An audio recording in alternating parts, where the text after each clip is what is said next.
कौन कहता है कि आसमां में सुराख नहीं हो सकता, एक पत्थर तो तबीयत से उछालो यारों। नमस्कार दोस्तों, स्वागत है आपका तिवारी क्लासेस में। आज के इस वीडियो में हिंदी में प्रथम इस विषय पर चर्चा करेंगे। इस विषय से संबंधित प्रश्न हर प्रतियोगी परीक्षा में पूछे ही जाते हैं जो हिंदी विषय से संबंधित होते हैं। साथ ही ये वीडियो आपके हिंदी साहित्य में अपनी पकड़ को मजबूत बनाने के लिए भी काफ़ी इम्पॉर्टेंट है। तो चलिए इस वीडियो को प्रारंभ कर लेते हैं। साथ ही अगर आप इस चैनल में नए हैं तो चैनल को सब्सक्राइब भी कर सकते हैं, क्योंकि इस चैनल में हिंदी विषय से संबंधित वीडियोस नियमित रूप से अपलोड की जाती है। साथ ही डिस्क्रिप्शन में टेलीग्राम चैनल का भी लिंक दिया गया है, वहाँ से भी आपको नियमित अपडेट मिल जाएगी। तो चलिए प्रारंभ करते हैं वीडियो को। हिंदी साहित्य की प्रथम रचना तो यह है पृथ्वीराज रासो, है ना, चंदवरदाई की रचना है। आप जानते हैं ये रचना भारत के महान शासक पृथ्वीराज चौहान के जीवन पर आधारित है। वैसे ही हिंदी साहित्य का महाकाव्य, तो हिंदी साहित्य का महाकाव्य होने का भी गौरव पृथ्वीराज रासो को ही प्राप्त है। चलिए अब अगला देख लेते हैं। हिंदी काव्य में 12 मासा वर्णन का प्रथम प्रयोग, है ना, अर्थात जिसमें 12 मास का वर्णन किया गया है, ऋतुओं का वर्णन किया गया है, तो वो रचना है विशलदेव रासो और यह है नरपति नाल की रचना। तो वैसे ही किसी भारतीय भाषा में रचित इस्लाम धर्मावलंबी कवि की प्रथम रचना का अगर बात किया जाए तो इसका आंसर हो जाएगा संदेश रासक, है ना, जिसके रचनाकार है अब्दुर रहमान, है ना। ये रासोकालीन ही रचना है, इसीलिए तो इसका नाम क्या है, संदेश रासक है। वैसे ही अबहट्ट का प्रयोग करने वाले जो प्रथम कवि हैं वो है विद्यापति, है ना, जिन्होंने कीर्तिलता में सर्वप्रथम अबहट्ट का प्रयोग किया था। आप विद्यापति को जरूर जानते होंगे, इन्हें मैथिल कोकिल कहा जाता है। वैसे ही हिंदी के प्रथम गीतकार की अगर बात की जाए तो वे भी विद्यापति हैं, है ना। अगर मुकरियों की शुरुआत की बात की जाए तो अमीर खुसरो ने इसकी शुरुआत की थी, है ना। भक्ति के प्रवर्तक का बात करें तो आचार्य रामानुजाचार्य हैं, है ना। वैसे ही हिंदी के प्रथम सूफी कवि मुल्ला दाऊद कहे जाते हैं, है ना। और सूफी प्रेमाख्यान का प्रथम काव्य का अगर बात करें तो ये चंदायन है, जो मुल्ला दाऊद की ही रचना है। हिंदी का प्रथम बड़ा महाकाव्य, है ना, तो ये है पद्मावत, जो कि जायसी की रचना है। जायसी अर्थात मलिक मोहम्मद जायसी, है ना। ऐसे हम लोग महाकाव्य का बात करते हैं तो रामचरितमानस का बात करते हैं, है ना। और ये जो पद्मावत है ये रामचरितमानस से भी पहले की रचना है ना। वैसे ही हिंदी की आदि कवित्री की बात की जाए तो यह है मीराबाई, है ना। कृष्ण भक्ति काव्य का सबसे प्रसिद्ध काव्य सूरसागर है ना, और सूरसागर के रचयिता सूरदास जी हैं, है ना। वैसे ही अगर राम भक्ति काव्य का सबसे प्रसिद्ध काव्य का बात किया जाए तो ये रामचरित मानस है, जो कि तुलसीदास की कीर्ति है। वैसे ही रीति काव्य का सर्वप्रथम ग्रंथ की बात की जाए तो यह है हित तरंगिनी, जिसके रचनाकार हैं कृपाराम, है ना। वैसे ही खड़ी बोली में लिखित सर्वप्रथम काव्य ग्रंथ यह है एकांतवासी योगी, जो कि श्रीधर पाठक की रचना है ना। आप जानते हैं हिंदी भाषा खड़ी बोली से ही विकसित हुई है ना। तो इसके जो सर्वप्रथम काव्य ग्रंथ है वो है एकांतवासी योगी। वैसे ही खड़ी बोली के प्रथम स्वच्छंदतावादी कवि का बात किया जाए तो वो भी श्रीधर पाठक जी ही हैं। खड़ी बोली का प्रथम महाकाव्य की बात की जाए तो ये प्रिय प्रवास है ना, हरिऔध की रचना है ना। छायावाद की प्रथम कीर्ति का बात अगर किया जाए तो ये झरना है, जो कि प्रसाद जी की रचना है, अर्थात जयशंकर प्रसाद की रचना है। आप जानते हैं कि छायावाद के जो 4 प्रमुख स्तंभ हैं, है ना, जयशंकर प्रसाद, सूर्यकांत त्रिपाठी निराला, महादेवी वर्मा और सुमित्रानंदन पंत, इसमें से प्रसाद जी को ही कहा जाता है कि छायावाद के संस्थापक, है ना। तो सर्वमान्य यही मत है कि प्रसाद जी छायावाद के प्रथम प्रवर्तक, है ना। तो अगला जो हम लोगों का लाइन है कि शुक्ल के अनुसार छायावाद का प्रथम व प्रतिनिधि कवि, है ना। शुक्ल अर्थात आचार्य रामचंद्र शुक्ल, उनके अनुसार छायावाद के प्रथम प्रतिनिधि कवि हैं पंत अर्थात सुमित्रानंदन पंत। लेकिन जो सर्वमान्य मत है उसके अनुसार जयशंकर प्रसाद छायावाद के प्रवर्तक हैं, है ना। तो अगर प्रश्न ऐसे पूछा जाए कि छायावाद के प्रवर्तक कौन है, तो जरूर उसमें लिखना है कि जयशंकर प्रसाद। हाँ, लेकिन अगर ये कहा जाए कि रामचंद्र शुक्ल के अनुसार छायावाद का प्रथम प्रतिनिधि कवि, तब उसका उत्तर सुमित्रानंदन पंत होगा, है ना। वैसे ही मुक्त छंद का प्रथम प्रयोग करता, है ना। आप जरूर जानते हैं सूर्यकांत त्रिपाठी निराला जी को कहा जाता है ना, और उनकी जो रचना है जूही की कली, इसमें प्रथम उन्होंने मुक्त छंद का प्रयोग किया है। अगर निराला की प्रथम कविता की बात की जाए तो ये भी जूही की कली यही रचना है। अगर प्रथम निराला के प्रथम काव्य कृति का बात किया जाए तो वो भी जूही की कली ही है ना। अब अगर प्रसाद की प्रथम काव्य कृति का बात किया जाए, है ना, अर्थात जयशंकर प्रसाद की प्रथम काव्य कृति, तो वो है उर्वशी, है ना। और प्रसाद के प्रथम छायावादी काव्य कृति तो ये है झरना। अर्थात ये जो उर्वशी रचना है ये छायावाद से पहले की रचना है, काहे कि प्रसाद जी जो थे ये प्रेमचंद के समकालीन भी थे, है ना। तो ये पहले लिखे थे, ये रचना है उर्वशी, है ना। और अगर छायावादी कवि के रूप में जो प्रथम रचना है वो है झरना, है ना। वैसे ही पंत अर्थात सुमित्रानंदन पंत की प्रथम कविता है वो है गिरजे का घंटा। वैसे ही पंत की भी प्रथम छायावादी काव्य कृति की अगर बात किया जाए तो यह है उच्छ्वास, है ना। महादेवी वर्मा की प्रथम काव्य कृति की बात की जाए तो यह है निहार, है ना। 1930 में इसे लिखा गया था, है ना। प्रयोगवाद, है ना, छायावाद के बाद का जो समय आता है ना, जिसको हम लोग प्रयोगवाद भी कहते हैं।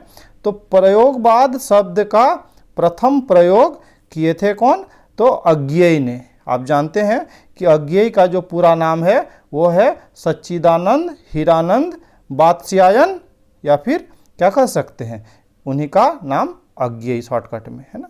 तो ये पूर्ण नाम भी लिखने दिया जाता है, तो पूरा नाम भी सबका जानना जरूरी है। वैसे ही अज्ञेय की प्रथम काव्य कृति की बात की जाए तो यह है भग्नदूत, जो कि 1933 में लिखी गई थी। नई कविता, है ना, आगे का जो एक युग है जिसको नई कविता के नाम से जानते हैं, तो ये भी नाम दिया अज्ञेय ने।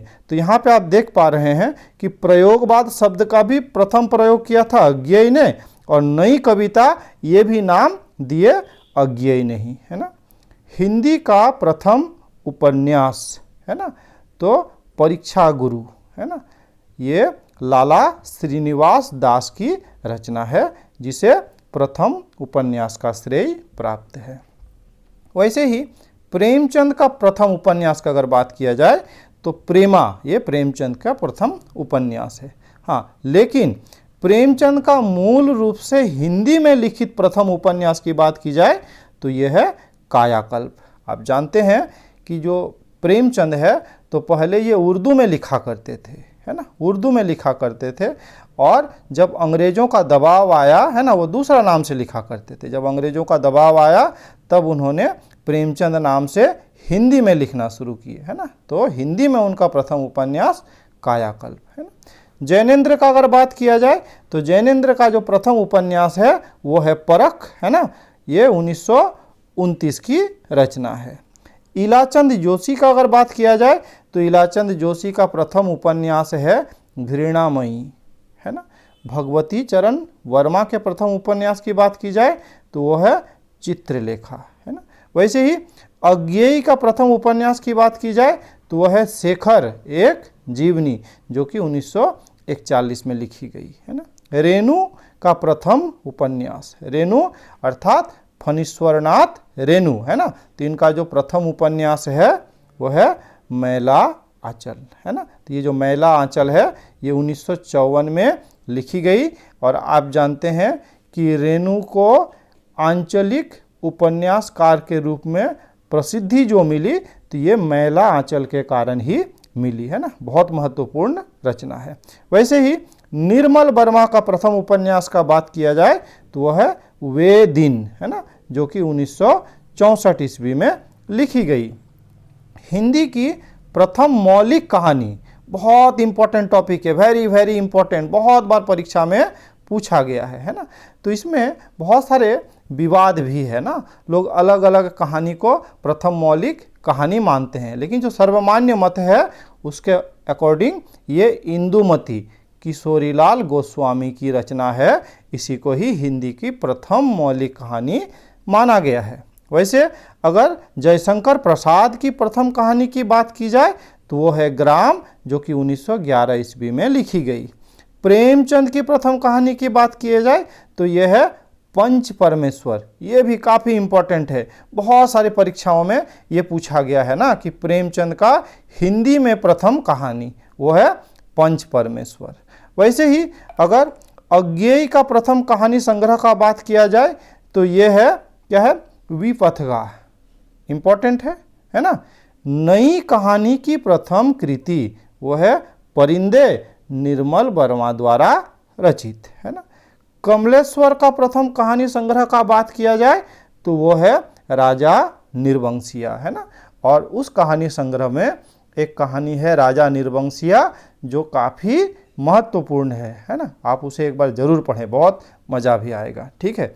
वैसे ही हिंदी का प्रथम मौलिक नाटक की अगर बात की जाए तो वह है नहुस, है ना, गोपाल चंद्र की रचना है। हिंदी का प्रथम एकांकी होने का श्रेय है एक घूंट नामक रचना को, जो भी जयशंकर प्रसाद की ही रचना है ना। आप जानते हैं कि एकांकी और नाटक दोनों में सूक्ष्म अंतर है ना।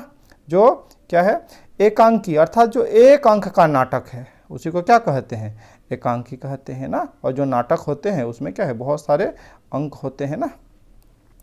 हिंदी में प्रथम आत्मकथा है ना, यह है अर्धकथानक, बनारसी दास द्वारा रचित। वैसे ही हिंदी में प्रथम जीवनी की बात की जाए तो यह है दयानंद दिग्विजय, जो गोपाल शर्मा की रचना है ना। हिंदी में प्रथम यात्रा संस्मरण लिखने का श्रेय महादेवी वर्मा को जाता है, जिनकी रचना है लंदन यात्रा। वैसे ही हिंदी में प्रथम रेखा चित्र की बात की जाए तो यह है लक्ष्मीपुरा, और ये शिवदान सिंह चौहान की रचना है ना। वैसे ही हिंदी साहित्य इतिहास का प्रथम व्यवस्थित ग्रंथ है ना, वो है हिंदी साहित्य का इतिहास, यह भी आचार्य रामचंद्र शुक्ल द्वारा लिखी गई है। आप जानते हैं कि ये जो रचना है ये काफ़ी महत्वपूर्ण है ना, काफ़ी महत्वपूर्ण है, काफ़ी प्रासंगिक भी है हिंदी साहित्य के इतिहास को जानने के लिए। वैसे ही परंपरा की दृष्टि से हिंदी साहित्य इतिहास लिखने का जो श्रेय है वो हजारी प्रसाद द्विवेदी को जाता है, और जो उनका ग्रंथ है वो है हिंदी साहित्य की भूमिका।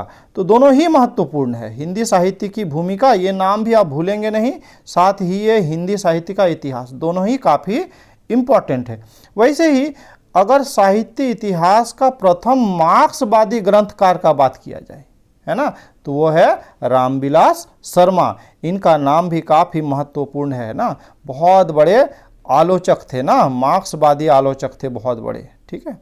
वैसे ही प्रथम हिंदी पत्र का अगर बात किया जाए तो ये उदंड मार्तंड है ना, जो 1826 ईस्वी में छपी थी, है ना। वैसे ही सर्वप्रथम हिंदी दैनिक समाचार का बात किया जाए तो सुधावर्षन है ना। प्रथम पत्रिका की बात की जाए तो संवाद कौमुदी। अपभ्रंश के प्रथम महाकाव्य की बात की जाए तो ये स्वयंभू। हाँ, आप जानते हैं कि हिंदी का जो विकास हुआ तो हम लोग कहते हैं खड़ी बोली से ना, और खड़ी बोली से पहले का जो रूप था उसी को क्या कहते थे हम लोग, अपभ्रंश कहते थे ना। जैसे हिंदी का जो विकास क्रम देखते हैं तो सबसे पहले संस्कृत है ना, संस्कृत के बाद पाली, पाली के बाद प्राकृत, प्राकृत के बाद अपभ्रंश, अपभ्रंश के बाद खड़ी बोली और उसके बाद ये हिंदी जो आज का रूप है ना। तो अपभ्रंश जिसको कि क्या है, हिंदी की ही पूर्व पीठिका कही जा सकती है ना। तो उसके जो प्रथम महाकाव्य है ना, उसके रचयिता है कौन, स्वयंभू, है ना। वैसे ही हिंदी के प्रथम कवि होने का अगर गौरव किसी को प्राप्त है तो वो है सरहपा। तो इस प्रकार आज के इस वीडियो में इतना ही। वीडियो अच्छा लगा लाइक शेयर कर सकते हैं, साथ ही चैनल में नए हैं तो चैनल को सब्सक्राइब भी कर सकते हैं। इस वीडियो में मेरे साथ बने रहने के लिए बहुत बहुत धन्यवाद।